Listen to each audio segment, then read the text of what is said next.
कोणाबद्दलही काही बोलायचं, मुस्लिम समाजाबद्दल काही बोलला की नाही बोलला? आणि मग मुस्लिम समाजाच्या घरात जाऊन ती माझी ना क्लिप माझी नाही, ती दुसऱ्याची. आता मगाशी मी चाललो होतो अंकुश आहे का रे मोबाईल तो चाललो होतो आणि सहज आपला मोबाईल चालत होतो आणि एक मला क्लिप ऐकायला मिळाली, मी याच्या अगोदर ऐकली नव्हती.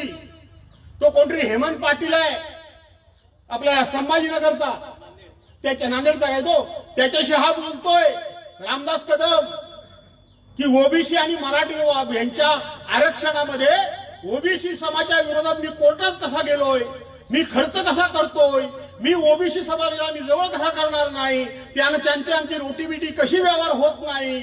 आणि आजची गोष्ट तुला सांगतो, 7 नोव्हेंबरला आपली तारीख ठरलेली आहे, मी वकिलाला पैसे दिले, मी कोर्टात गेलोय. दोन्ही बाजूने बोलायचं. इकडे ओबीसीला काय सांगायचं, आम्ही तुमच्या मागावर, तिकडे मराठ्यांना काय सांगायचं, मी ओबीसीच्या विरोधात आहे. हे असलं दुहेरी काम भास्कररावांनी आयुष्यात कधी केलं नाही.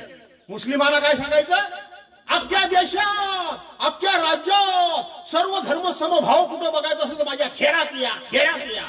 तेच भाषण.